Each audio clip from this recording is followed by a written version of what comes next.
Paramahamsa Sri Nithyananda, or Swamiji, is a revolutionary spiritual master of our millennium. He walks on a mission to heal the world through the powers of meditation.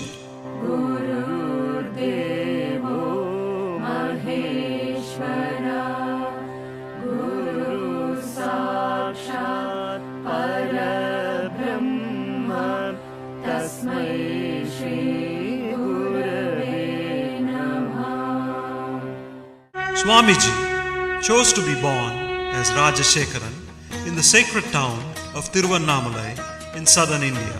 Mastering yoga and rigorous spiritual practices at a young age, Rajashekharan finally left home for the Himalayas in the quest of the ultimate truth. This quest led his feet to the holiest of pilgrimage spots and to great spiritual masters in India and Tibet.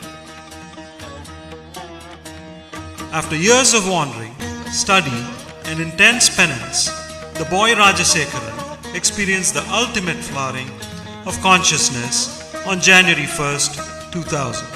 Rajashekharan became Paramahamsa Sri Nithyananda. Guided by a divine vision, Swamiji set up Dhyanapitham, a worldwide movement for meditation in Bidadi near Bangalore in India.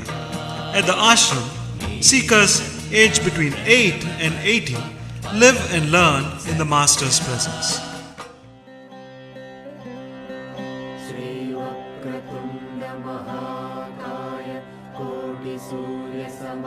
Ananda healing, a unique healing science formulated by Swamiji, has been baffling the medical world by curing diseases ranging from migraine to cancer.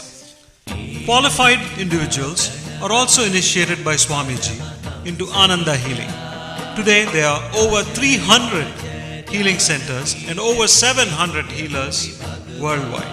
The Ananda Spurana program is an intensive workshop for chakra healing and meditation that brings together philosophies and techniques from the world's major spiritual streams. The Nithyananda Spurana program, or NSP, is an advanced level course where participants work on all their 7 energy bodies. Ananda Yoga is an introductory program to help integrate meditation into our normal lifestyle with practical and powerful techniques to cope with work stress, ill health, and failing relationships. Swamiji also reaches out to people with dhyana satsangs or mass meditation camps that take meditation to the remotest towns and villages of India. Swamiji travels the world committed to spreading awareness about the role of individual transformation in shaping global communities. With a pragmatic vision that links Eastern philosophy to the Western scientific thought, Swamiji continues to awaken humanity to the significance of spirituality in our time.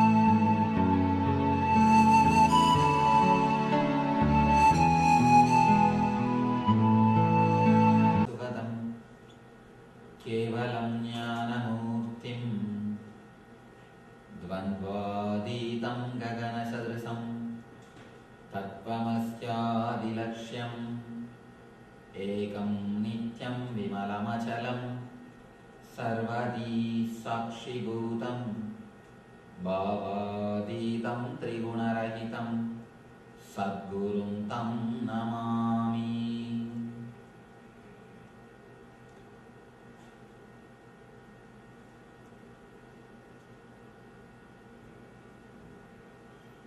I welcome you all with my love and respect.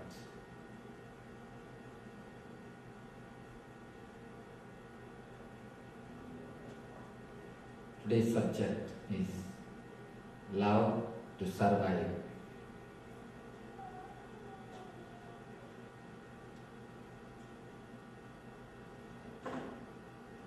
Many of us think love is a choice.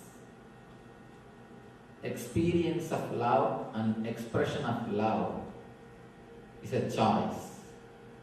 If you want, you can have it. If you don't want, there is no need. We always think experiencing and expressing the love, of course, first is experiencing love, then only expressing. Unless you experience, you can't express. Experiencing love and expressing the love is a choice. No, it's not a choice as we think. It is a basic necessity to be alive. If you can express love, if you can experience love, that will, I think that is the only way of being alive. If you don't experience love or express love, you may inhale and exhale, you may breathe in and breathe out, but you can't say you are alive. There are so many animals who are breathing in and breathing out. There are so many other lives who are there in the planet Earth. You can't say all of them are alive, all of them are living. Even to feel that you are living, love is a basic necessity. Let us look a little deeply into the meaning of the word love, because the word is too much contaminated or loaded by so many different meanings, interpretations, commentaries.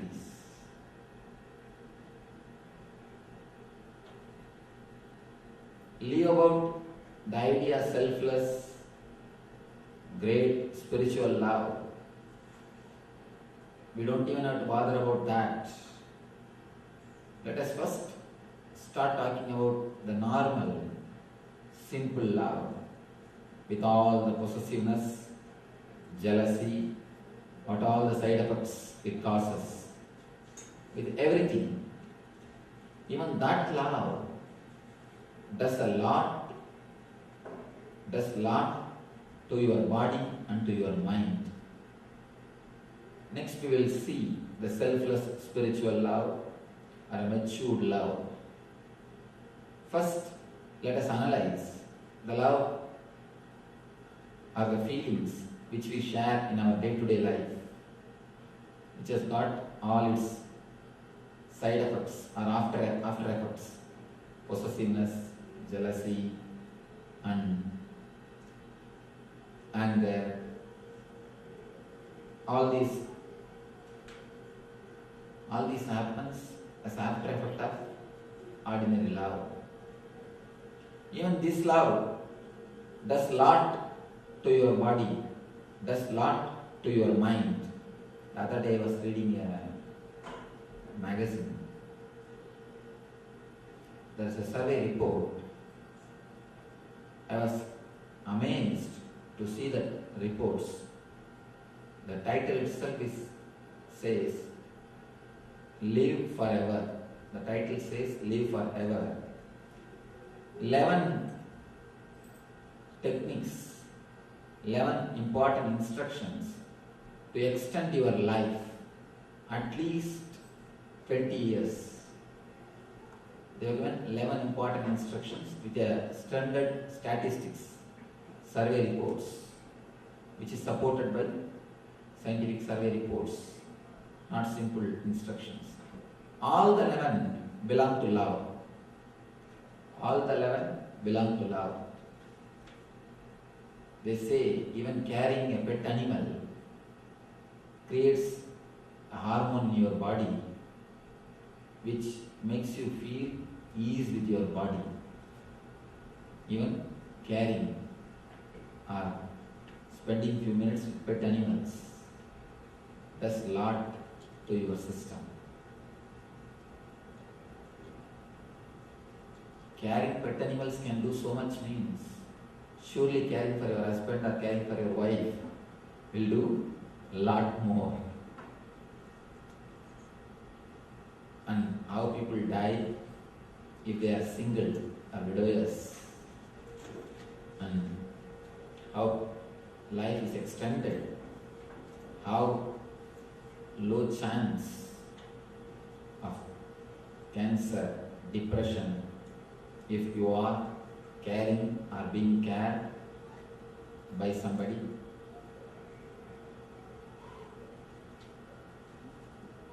Even what we call as ordinary love, simple infatuation, can do miracles for your body, for your mind. It gives you deep feeling of healing, deep well-being. A small analysis from Tantra.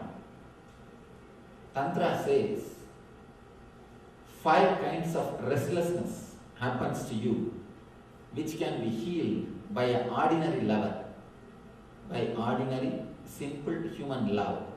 When I say by ordinary simple human love, what you all share in your family life, the day-to-day caring for each other, the simple, I am not speaking about high spiritual love, that we'll see later on, high spiritual love, what we call as bhakti, or what we call as devotion, the selfless love, seeing the whole world as a God.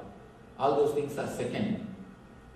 First I am talking the simple practical love which you share with some reason, either because that person supports you socially, or that person will stand for you when you face difficult times, or just you feel that person is mentally support for you, is psychologically is a support for you. Anything, for any reason, or maybe you want a good certificate from him, a name from him. For any reason, you may show your love. Even love given with a reason heals you from 5 kinds of restlessness. First thing, restlessness happens due to place. Sometimes in particular place you feel restless. Particular situation you feel restless. If you move from that place, if you move from that situation, you feel that things will be settled. Even in that kind of situation, even that kind of places, a simple expression of love, expressing the love in body language can make situation much better, can heal the situation. Next, physical restlessness. Physical restlessness is a tension in your body. Any tension in your body, any uneasiness in your body can be released when you express love to somebody, to some person. You may ask, how can love take away the physical restlessness? How can love take away? How can love help me to come out of the physical restlessness? You can see in your own life can see, if you look into your life deeply, the mother who has got a child or kid to take care, continuously again and again, she feels rejuvenated. Otherwise, taking care of children, taking care of kids is not an easy job. Continuously, you feel rejuvenated. The rejuvenation happens because of the love and care, not because of anything else. Feeling of tension, feeling of restlessness in your body is taken away when you care for somebody, when you smile at somebody, when you express love in your body language. Many times you can see in your life, in day-to-day life, you can see you may be lying depressed or feeling sick. But when some of your friends come, when somebody comes whom you love, whom you really feel, and you get up and sit and spend some time with them, by the time you finish your conversation, you feel rejuvenated, you feel fresh. When you really love somebody, you express your energy. There are 4 things you need to understand: love, intelligence, energy, and bliss. All these 4 are 4 sides of a same pillar. Love, intelligence, energy, and bliss. When your being expresses through head, it is intelligence. When your being expresses through heart, it is love. When your being expresses through your being, the navel chakra, it is energy. When your being just relaxes without moving, it's bliss. All the 4 are same thing, same phenomena, called same phenomena is addressed with 4 different names. So whenever love happens to you, whenever you express love, you express energy also. Love is a concentrated, caring energy. So naturally when you express energy, you become channel for energy. When you are channel for energy, not only you help, you are also helped. And mental restlessness. Of course, any mental restlessness can be just healed by love. When you express love, that is why that magazine says, carrying the pet animals or playing with kids can avoid heart attacks. They say, carrying pet animals or playing with kids can postpone any fatal disease, heart attack. Any mental restlessness can be healed, can be postponed by the expression of love, by expression of simple love in your body language. Next, restlessness of emotion. Restlessness belongs to emotion. Mental restlessness is different. Mental restlessness is like intellectual. Emotional restlessness. Emotional restlessness means restlessness which happens to you, which cannot be controlled just by a few words, just by consoling yourself, just by trying to help yourself by words. This emotional restlessness can also be healed when you express your love. The expression of love, when you start radiating love, simply it can flood your being with energy. Your being can be opened to the higher energies. It can heal your emotional restlessness. Ultimately, the spiritual restlessness, your love for the teacher or a master can heal the spiritual restlessness. Many people come and tell me, Swamiji, just the presence of an enlightened person makes us meditate. Whenever we meet Swamis and saints, gurus, in front of them we are able to meditate. Why we are not able to do it in the house? Whenever you meet the great persons, sons, Swamis and saints, you start relating, you start expressing your love towards them. Love towards them can totally heal your spiritual restlessness. You need to understand this word, spiritual restlessness. Spiritual restlessness means you can't sit with yourself. You can see so many people. They can sit with others. They can sit with TV. They can sit with newspaper. They can't sit with themselves. That is what I call spiritual restlessness. They can give appointment to everybody, but they can't give appointment to themselves. Many times, if you observe, you can observe, when I speak, I give long gaps between my words. That is actually to bring down your spiritual restlessness.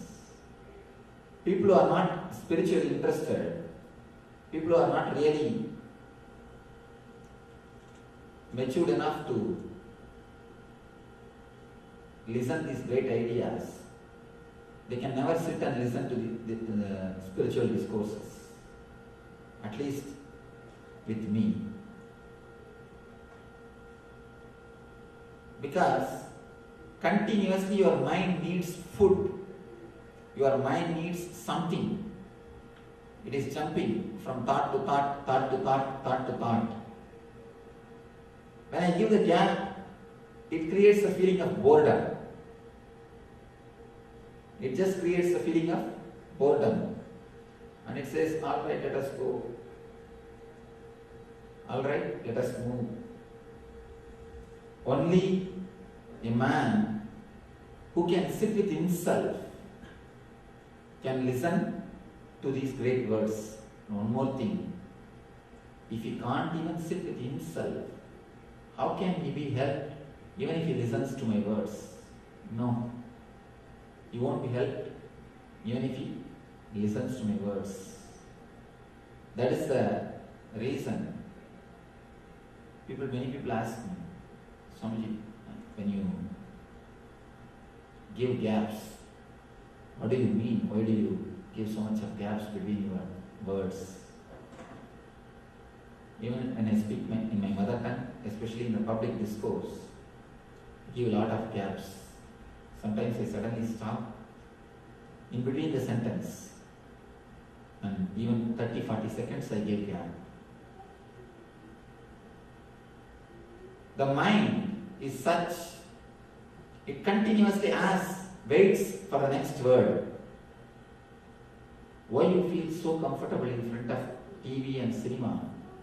Because material is just pushed inside your being.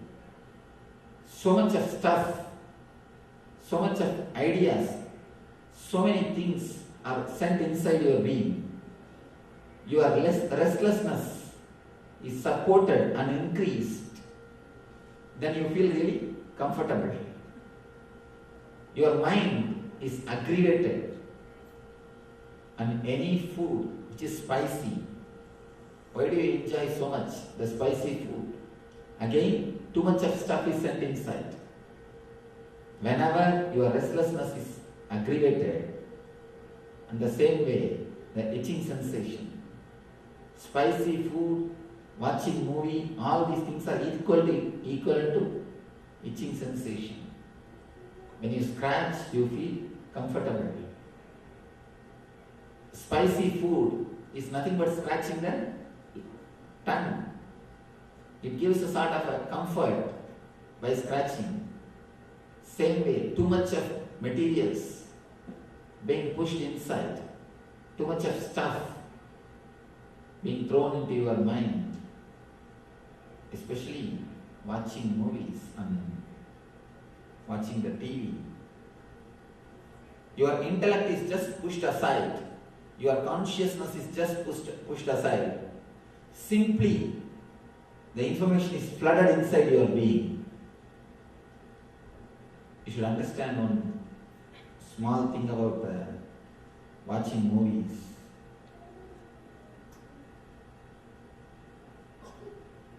If you go in the road 30 kilometers per hour, you can see all the signboards and read, see the trees, whatever is there. If you go in 130 kilometers per hour, you won't be able to see clearly. Why? Because the number of frames which changes per second is too much. If the number of frames are less than 6, you can see and clearly read or understand. If it is more than 6, your consciousness cannot relate to your eyes. Your consciousness cannot relate. In TV or media, it is 12 to 16 frames per second. So naturally, your consciousness is just pushed aside. Simply that informations are flooded inside your system. Because your consciousness is pushed aside, you totally merge with that scenes. You know for sure that actor is alive. But if you see a scene in which the actor is dead, immediately you weep with the scene. You are educated, intellectual, logical person. You know it is just an acting. But you laugh with the screen. You cry with the screen. Your moods go up and down along with the scenes. How it happens? Because your consciousness is just pushed aside and information is flooded inside your system beyond your logic. That is why you feel you are forgetting yourself. Scratching, spicy food and movie, all these things are just flooding things into your system. Naturally, it creates a deep restlessness as a side effect. If you have that deep restlessness, you cannot sit and listen to these ideas. And I make it sure the people with restlessness don't sit, because not only they won't understand, they will misunderstand. And misunderstanding these great truths are very dangerous. Half truth is much worse than a lie. Half truth is worse than a lie. If you do not know at all, at least you are out of danger. But if you know half, then you are in a big danger. So I always see, if you have at least this much of patience to wait and to listen to these words, naturally your spiritual restlessness comes down. Asking for the next thought, slowly comes down. You became so passive. These thoughts not only touches your head, it directly touches your heart. If you are totally passive, your emotion opens. Your emotional level being opens. If you are totally relaxed, ease with yourself, without too much of thoughts, without too many crowded thoughts, you will see your being just takes the whole thing inside. In Vedanta, they call Shravana, Manana, Nididhyasana. listening, meditating and practicing. If your mind is calm, there is no need to meditate afterwards separately. The very listening can create experience. Very listening can become experience. Very Shravana can lead to experience. According to me, if your Shravana is not proper, even Manna cannot help. Contemplating on it cannot help. If you are properly listening, the very right listening itself will give you the experience. Jai Krishnamurti says, listening is God. Deep, total listening without restlessness itself is divine. That itself is God. If you look deeply into your being, the very presence of the Master heals the spiritual restlessness. Love towards the Master heals the spiritual restlessness. Your love, even if it is simple, normal love, it heals totally all the 5 restlessnesses. Let us look into the higher type of love.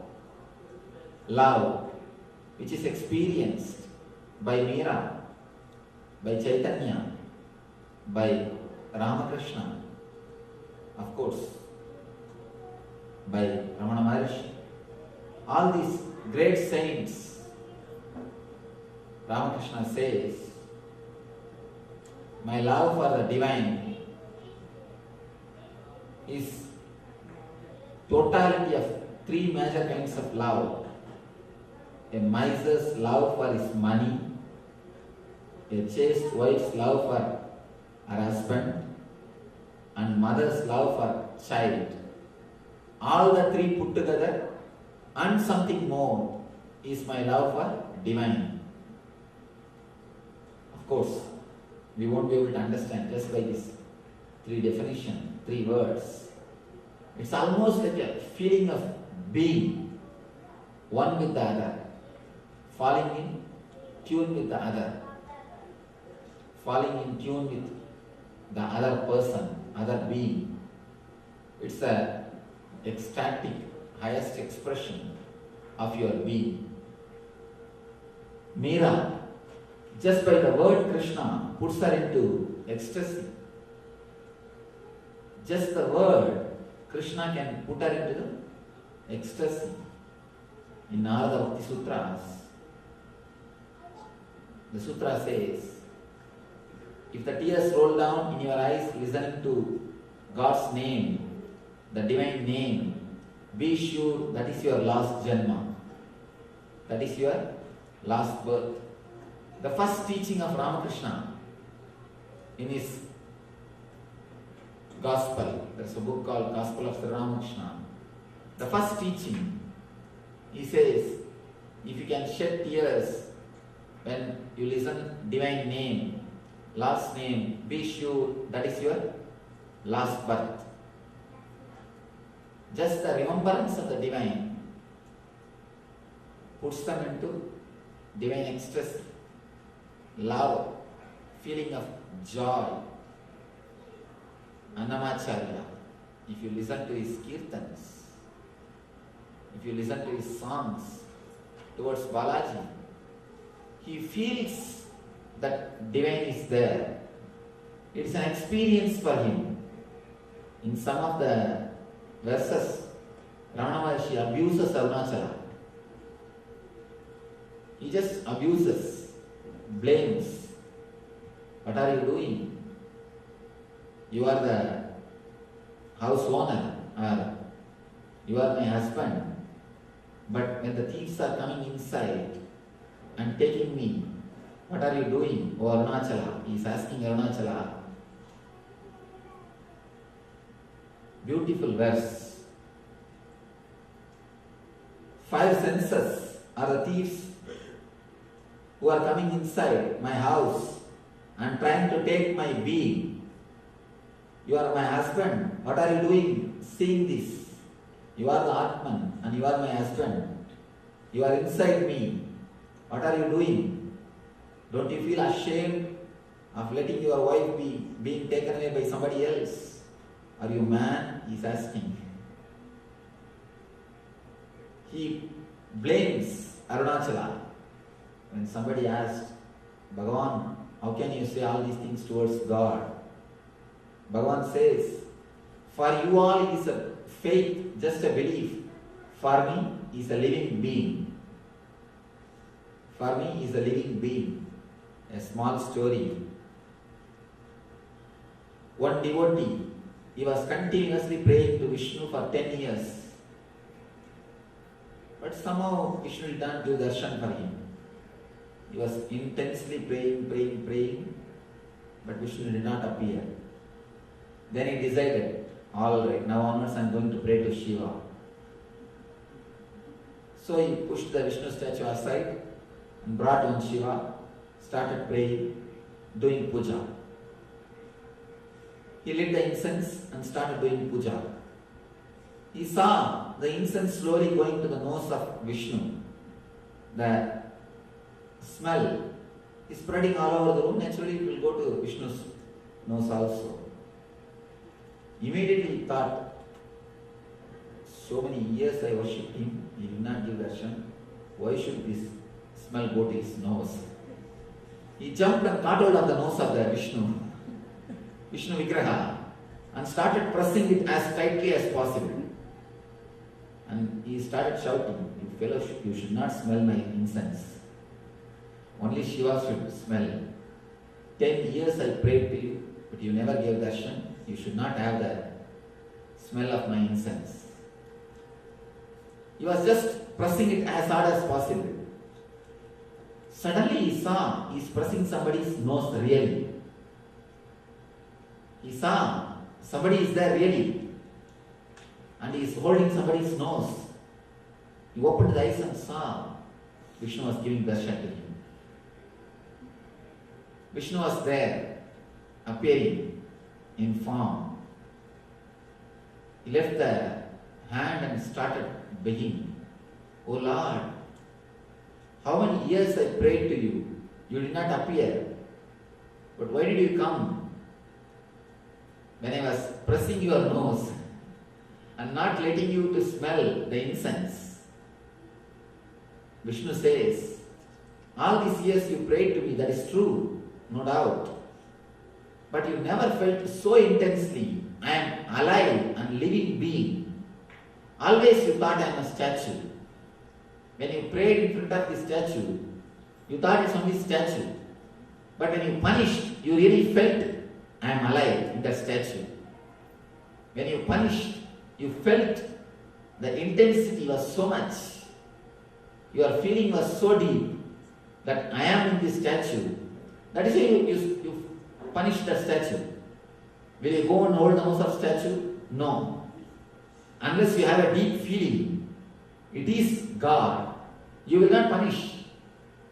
So even when you punished, you had the deep feeling that I am in this statue. Of course, when you have that deep feeling, I have to come down to bless you, to give you the darshan. When you prayed, you did not have that deep feeling. It was only half off. But when you punished, you had a total feeling. So I was waiting for your total feeling. When you have a total feeling, I come down. There are so many strange incidences which expresses the power of love. The love can do miracles in your being, not only in the mental level, even in the physical level. Even in the physical level. Ramakrishna says, after the puja sometimes I will get suspicion whether really mother is alive in this vigraha or I am just wasting my time worshipping the stove. So he says, he used to keep a small thread in front of the Devi's nose and check whether the Devi is breathing or not. He says, I have always seen the thread moving, thread flowing in the inhaling and exhaling air of Devi. And a strange thing, still now if you go to Calcutta you can see. In Calcutta there is a tradition that Devi will be decorated with the conch bangles. Bangles made out of conch shell. They will cut the conch shell and make bangles. They will decorate the Devi's hands with the conch shell. Kali has got 4 hands. These 2 are Abhaya and Narada, and these 2 are one with a Shira, means the cut head. The other is with sword. The sword can be removed, you can insert the bangle. This hand is just empty, these 2 hands are empty, so you can directly insert the bangle. But you can never insert the bangle in the hand in which she is holding the head. It is not possible because its head is too big. You cannot insert the bangle. One day, suddenly, the assistant pujaris of Ramakrishna noticed mother was having a bangle in her hands, conch bangle. They immediately went and supervised it. They saw it. They had a close look whether it was broken and inserted. It's a full bangle.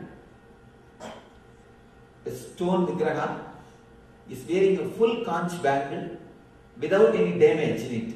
No damage. A full conch bangle is in the hands of mother. They were shocked and surprised. How can this go inside? Impossible. But she is having a bangle. Always only 3 hands they will decorate with the bangle, the 4th hand will be left. Suddenly one day they saw the bangle is there in her hand. They rushed to Ramakrishna and asked, what happened? How is it possible? Mother is having a bangle in her hands. And they were feeling really surprised, not only surprised, some started suspecting whether this guy broke that head and inserted the bangle. Because Ramakrishna is considered as a mad by the colleague pujaris for his own unique way of worshipping.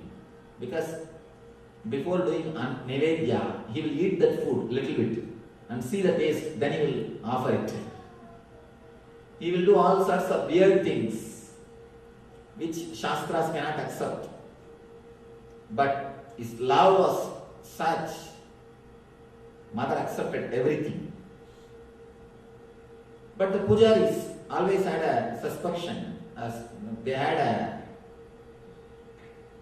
thought, this guy may be little mad or crazy. They thought, how can the bangle be there in her hand? If you go to Calcutta, still now you can see the bangle. Still now it is there, an original conch bangle in the hands of mother. Impossible to explain. No scientific explanation or no logical explanation.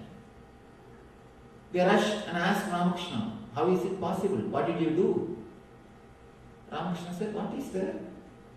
I told mother, please let the skull be down just for a few minutes. I will insert the bangle, then you can hold it. I told her. She just dropped the Kabbalah head. I inserted the bangle. Then I gave that skull to her. Again she started holding. That's all. Looks almost like a story. But you will be surprised. Even stone can react. When stone can respond to the love, to the real bhakti, to the real devotion. Still now you can see the bangle in mother's hand, which is inserted by Ramakrishna 100 years ago. Full conch bangle. unbroken, full conch bangle, which is impossible. No logical explanation. But it is there. Because it is there, we have to believe. I also tried my best to disbelieve. And they allow the sadhus to go and touch the vigraha, sannyasis to go and touch the vigraha. The moment I entered inside, the first work which I did was I tried my best to shake the bangle and see whether anywhere it is broken. Not only nowhere it is broken, simply impossible to insert it because the size is big. Such a big skull she is holding, and the bangle is only this much width. This is the size of a bangle. It is there in your hand. When you deeply express your love, you can see existence relates or responds to you. Love not only makes you alive, it can make even stone alive. With love, even stone can become alive. You can give life to it. You can give life to the whole existence by love. Just this one thing, the love, just this one feeling, if it is added, the whole world becomes juicy thing. The whole world becomes alive. Everything, whatever you see, whatever you feel, whatever you experience, becomes a joyful thing. One more small incident which love can do. There is a story in the life of Sadasiva Brahmendra, one of the great saints who lived in South India. He always lived as a naked person. He never used any clothes. He lived just like a child, just like a kid he lived. And one day, he was walking in ecstasy, deep ecstasy, and no clothes. Just like that, he was walking. That time the country was ruled by Muslim kings. One Nawab means local in charge of Muslim king. He is like a statesman, man who takes care of that state. He was coming, he saw a naked man walking and did not even respect this guy. Everyone has to respect the person. He was not respected. Immediately he got angry and took a sword and cut the hand of the Sadasiva Brahmendra. The saint never bothered, he just started walking. He continued walking. This guy who cut the hand, he went away. But one of his devotees started weeping, saying that, "Oh Master, you lost your hands, you should have respected him. You are in some ecstasy. What happened? Why did you do this? You lost your hands." He said, "Oh, is it so? Don't worry, bring that hand." She brought the hand and he put it, it became all right. She asked, "How great miracle? Oh Swamiji, how did it happen?" Brahmendra says, his hatred has his hatred was destructive. It has destroyed my hand. Your love was constructive. It has again fixed it. That's all. His hatred destroyed. Your love cleared it, healed it. He says, love has got a deep power of healing. It's nothing else but your love. And Ramana Maharshi always used to say, It is the love of the devotees keeps me in the body. Any master comes down and lives in his body just for the sake of love of the devotees. When devotees really want, when devotees really feel, they descend. And not only they descend, they live inside the body because of the love of the devotees. Because masters as such has no karma. They have nothing to achieve. They have nothing to gain. They don't have anything to enjoy, neither positive nor negative. Then why should they be in the body? It is love of the devotees which makes them to live in this body.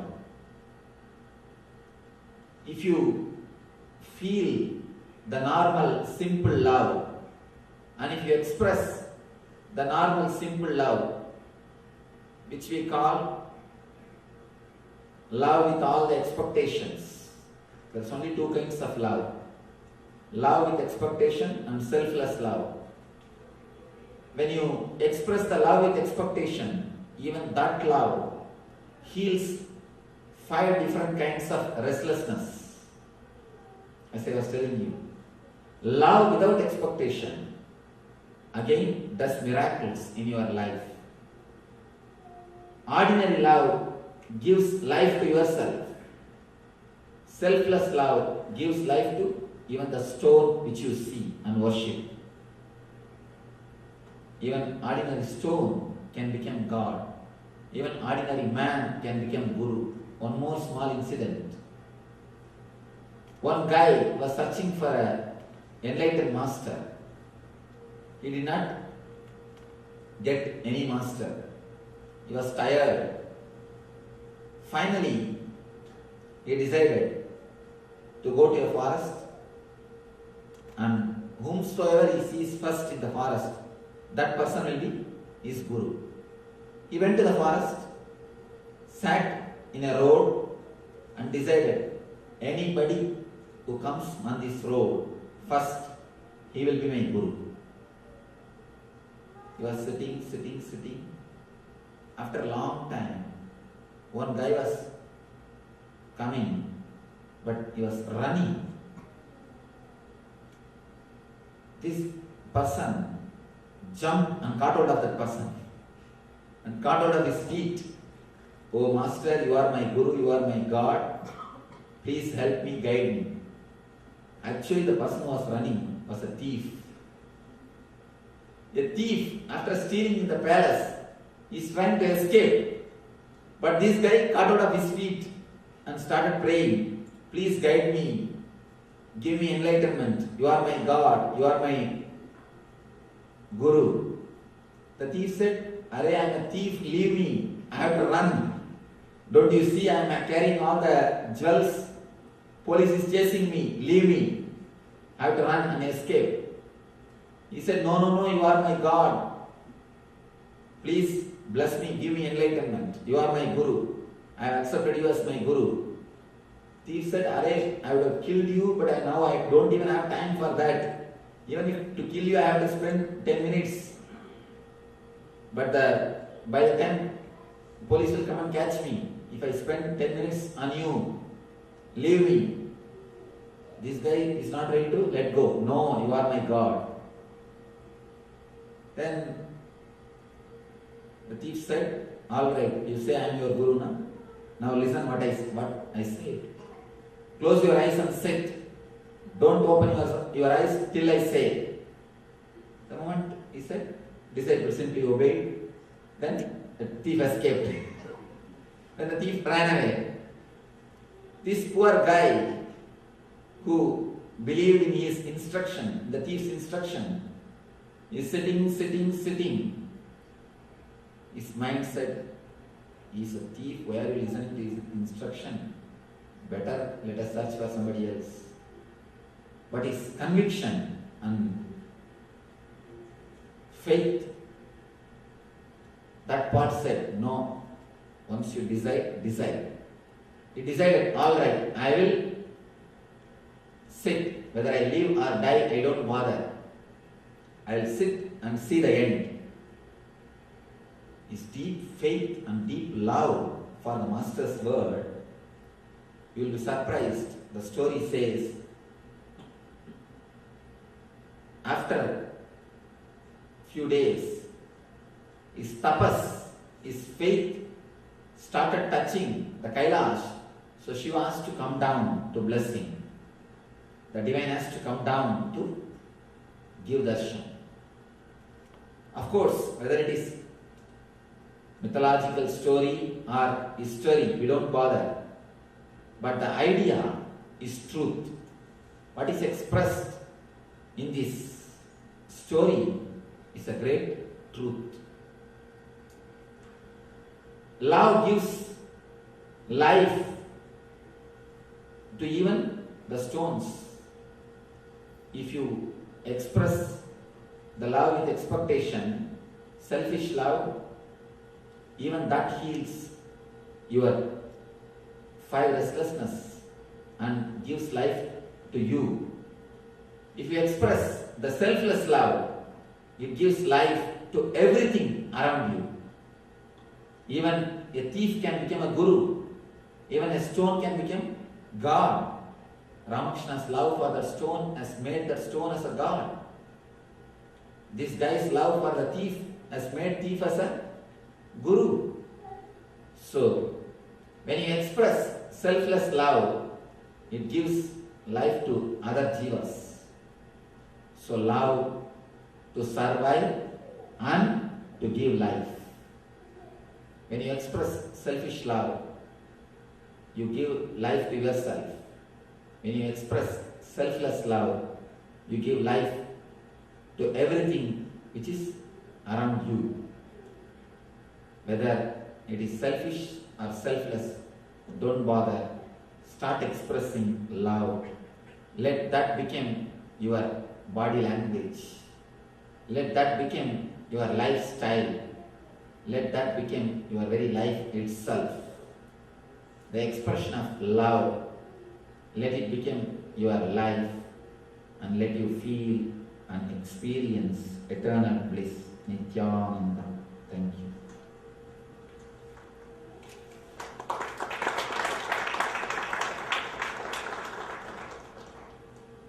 Any questions? Few questions?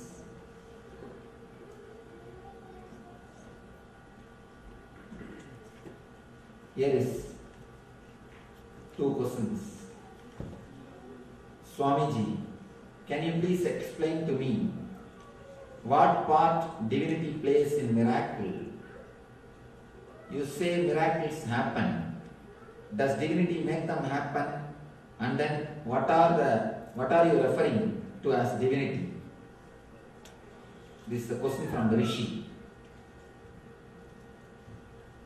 Understand. Normally, you understand 3 things.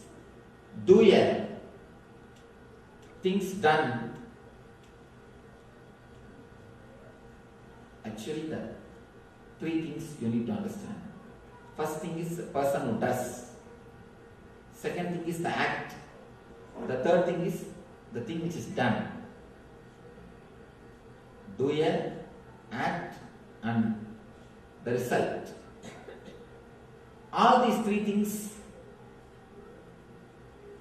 can be understood in a 3-way, only logically, in this normal plane. In the ultimate plane of divinity, in the ultimate plane of reality, there is no 3 things. Here you are asking, what part divinity plays in miracles? The very miracle itself is a divinity. Now when you ask, what part divinity plays in miracles? You are asking for cause, effect and the act. You are asking for a clear-cut 3 divisions. Whether divinity is a cause, or whether divinity is an act, or whether divinity is an effect. I tell you, in divinity, in the language of divinity, these 3 things does not exist. Now normally, if I have to raise the hands, first the brain has to give the order, it has to be carried, then hand has to listen. In the language of normal human beings, these three things exist: head, hand and command. But in the divinity, all the three are one and the same. In the divinity, all these three doesn't exist separately. So the very divinity itself is a miracle. Miracle means it's just a happening. In the whole existence, no two things. Many people come and ask me, Swamiji, who created the world? There is no creator. Please be very clear. Existence is self-created. Universe is a self-created thing. Very creation itself is a creator. It's an intelligence continuously getting created. That is what is a strange thing, little difficult to understand. Understand one thing, it is just a creating. The process is continuously going on because of its own intelligence. Its own intelligence is creating its own being. There is no three things: creator, created and creation. Just creating. It's a continuous process, self-expression of intelligence. So any miracle, the very miracle itself is divine. It is self-expression of intelligence. It is self-expression of divinity. There is no three things in divinity ultimately. So the cause for miracle is divinity. The happening of miracle is divinity. And what happens in the end, result of the miracle, is divinity. All the three are referred by the word divinity. Next question. If a person does not even have a quest to seek for a guru, is there anything wrong with that person? Something seriously wrong.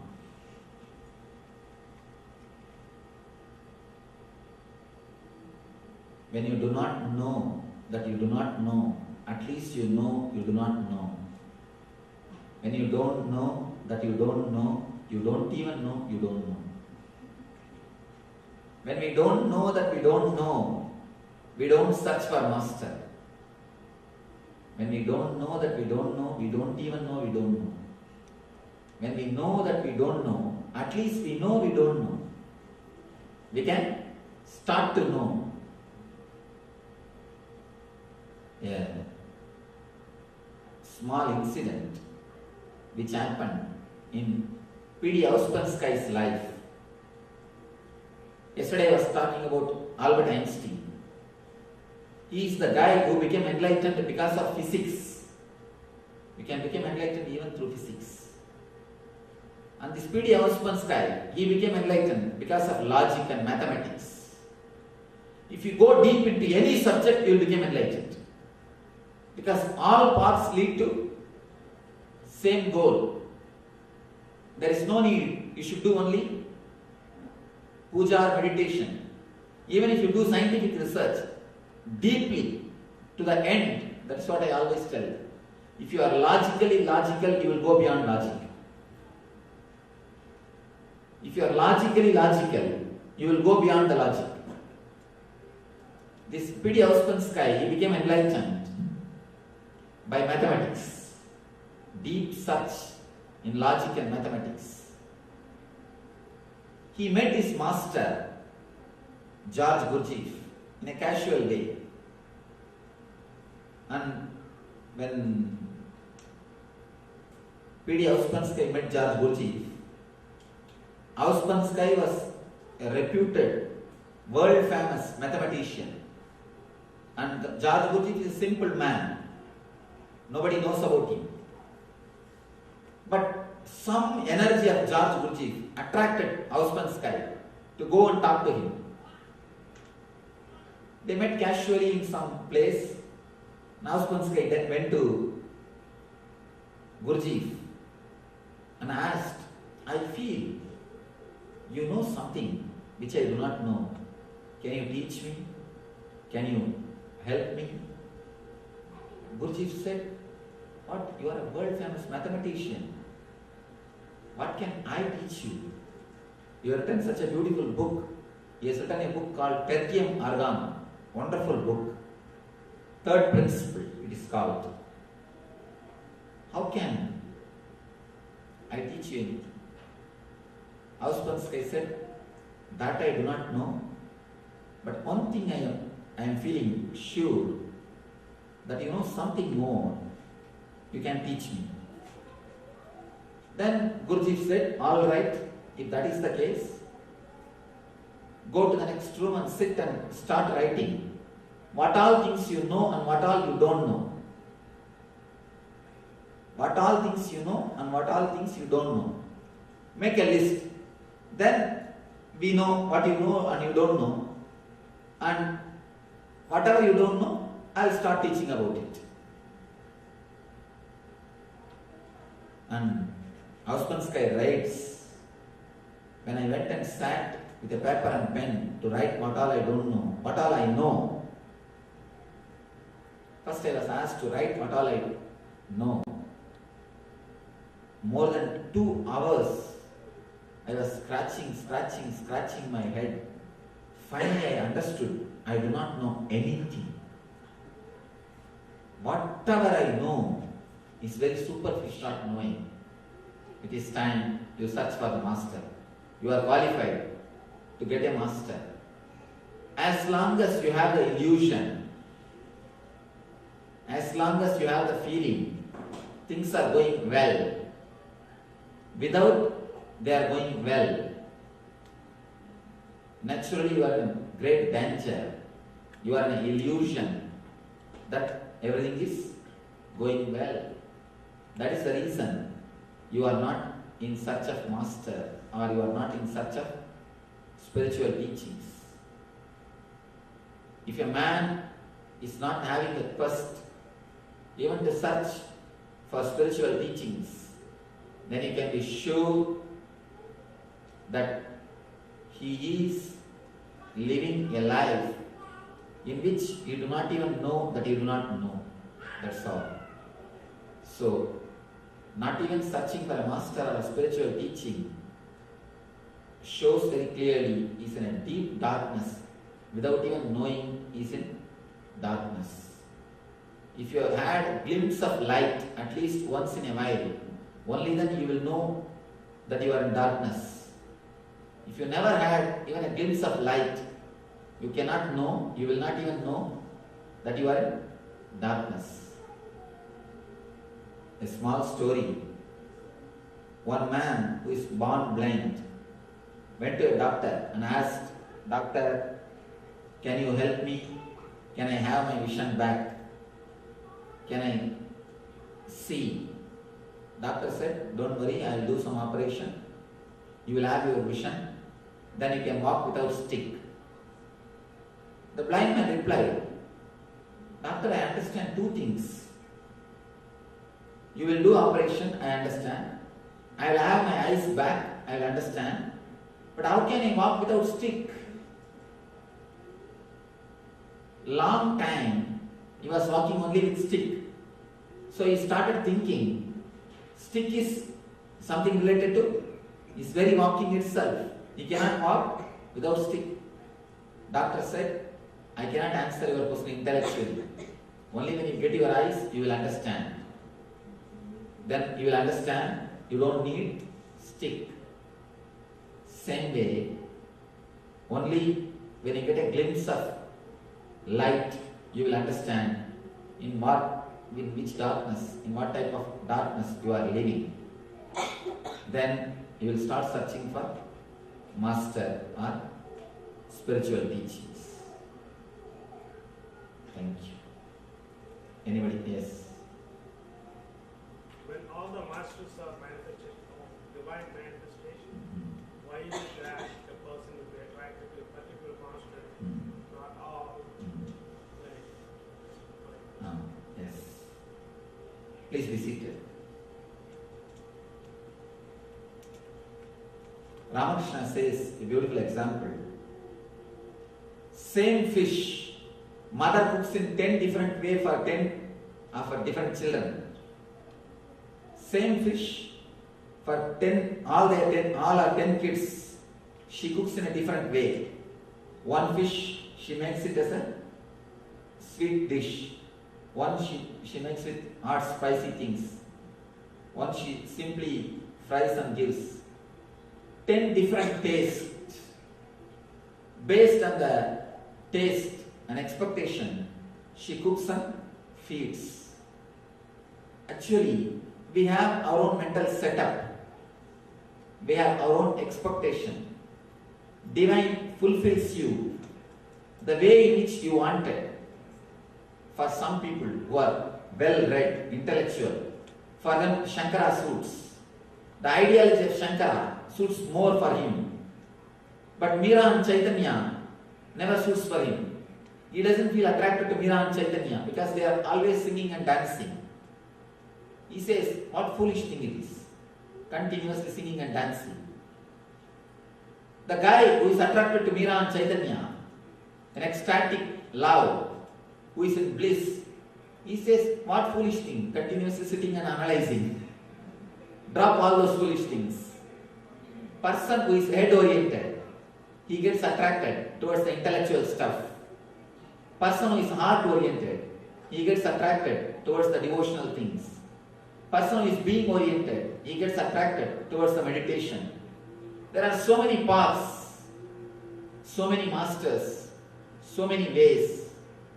Each person who is centered on different energy, person who continuously thinks, for him, Jnana Yoga is the path, intellectual path.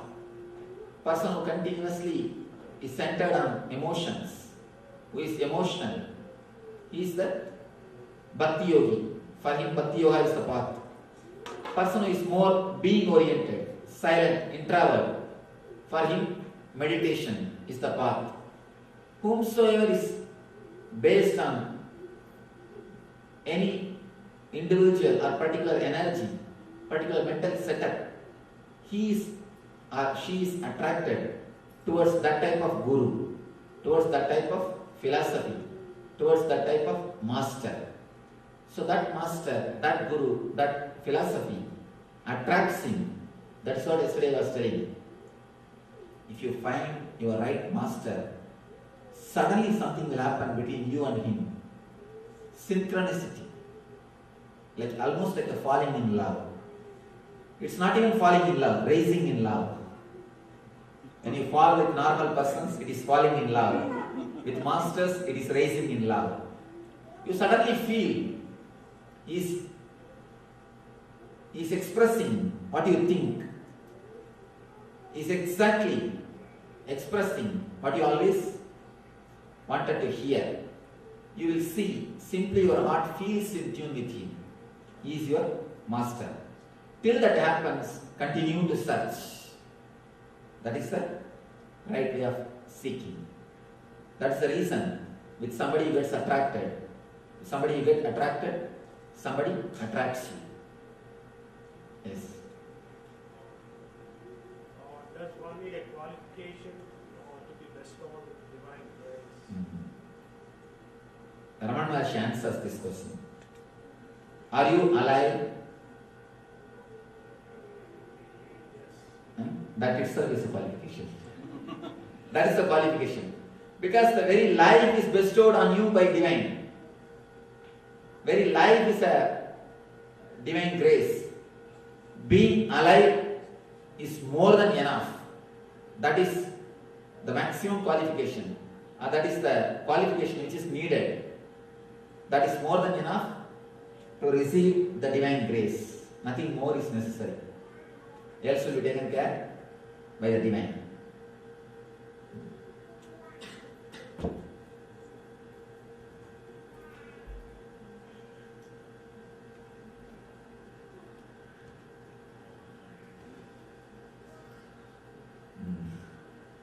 Here is a question. Mentioning two different masters from India. What is the difference between them and what is the similarity between them? one thing, our mind is such, we always analyze. But the masters are beyond your mind. When you try to analyze them, you always fail and fall. First of all, you can compare between two objects. You can compare what is the difference between this flower wash and this flower wash, and what is the similarity. Because you know the shape, size, front view, back view, everything. But in the case of masters, they are infinity. Can you say what is the difference between two infinity and what is the similarity between two infinities? The difference between two infinity, the similarity between two infinities is the difference and similarity between these two masters whom you mentioned. That's all. Any other questions? Yes. Yesterday, you said the difference between a dead guru and a living guru is that the living guru can point out where you're stuck. But nowadays, there are so many gurus that have large followings that you never often even have contact with your work.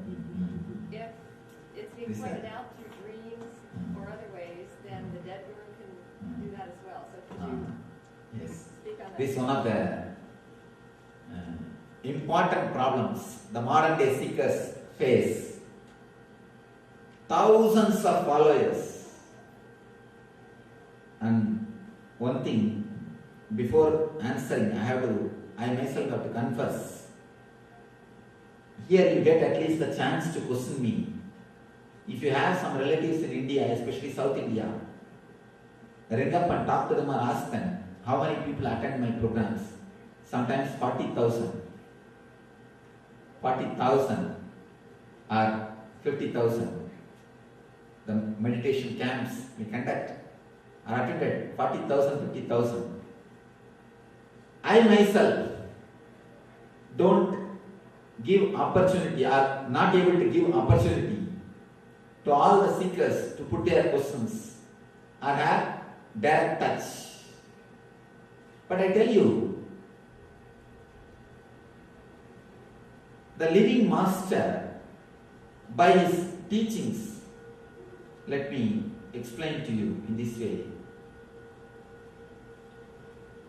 One side people feel that they are not able to ask questions, get doubts cleared individually.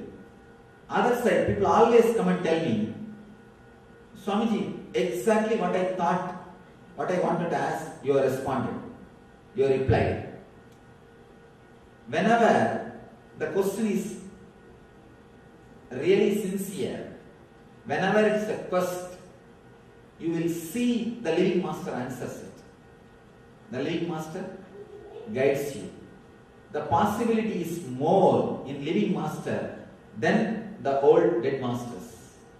Because with the dead masters, it is not possible in dead masters. It is possible. But you have forgotten the language in which they speak. Their language is too subtle. You need to drop your inner chattering totally. Only then you can listen to them. With alive masters, I have a loudspeaker. Even if you have inner chattering, I am more loud than your loudness. If you are loud, I am little more loud. But with old masters, they become so silent, so subtle, but they continue to speak to you. Be very clear. They never stop communicating with you. They are alive, continuously communicating. I can say communion. They are in communion with you. Continuously. The problem is one-side communication. You have forgotten the way in which you have to listen to them. You have forgotten the language in which they speak. They speak in the language of silence. You do not know that language. You know all the other languages. You know English, you know Hindi, you know Tamil, you know all the languages, you know Telugu, everything. But you do not know the language of silence. Even when I say the word silence, you understand you refer the meaning of Oxford Dictionary. Oxford Dictionary's meaning for the word silence is not real silence. Please understand, silence means what dictionary says? Soundlessness. But soundlessness is not the silence which I want to convey. It's a vibrant, alive energy through which they are continuously communicating with you. But we have forgotten that language. We are not able to relate in that language. We can't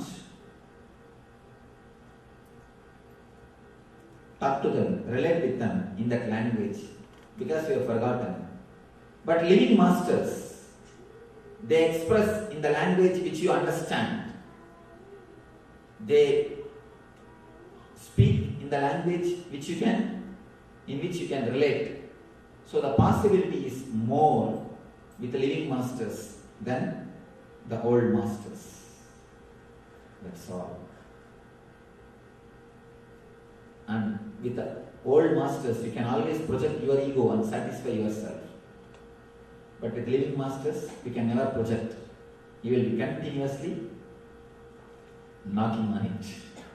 Yes. For the old masters,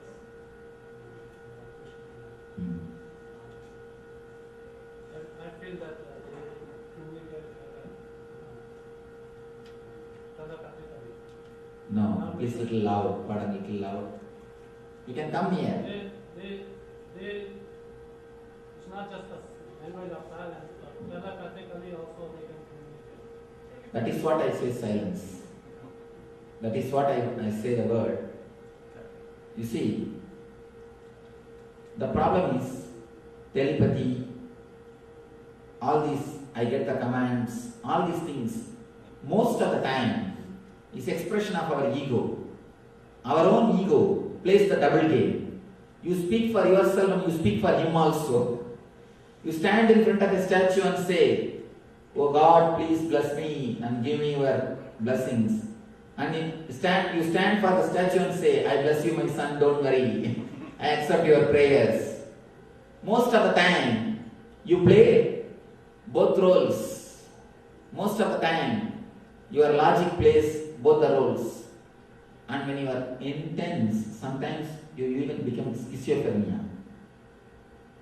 That's the reason most of the people start acting or behaving like gods. Start speaking like gods.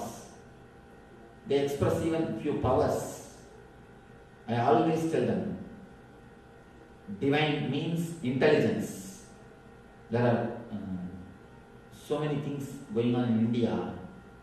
People fall into a sort of hysteric state and start predicting about the future. The intuition telling all these things.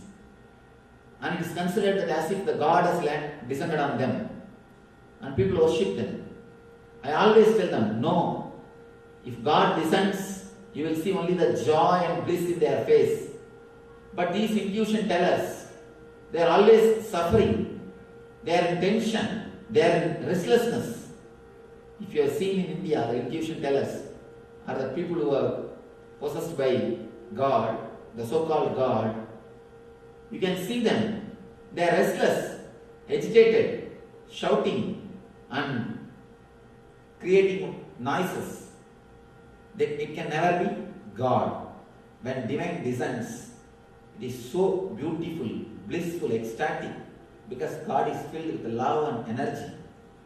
He radiates love, He radiates energy, He expresses compassion, never the restlessness. Many times, we play both roles. Don't cheat yourself playing both roles. That's the only warning which I want to give. Otherwise, continue with any path, no problem. It is up to you. Thank you.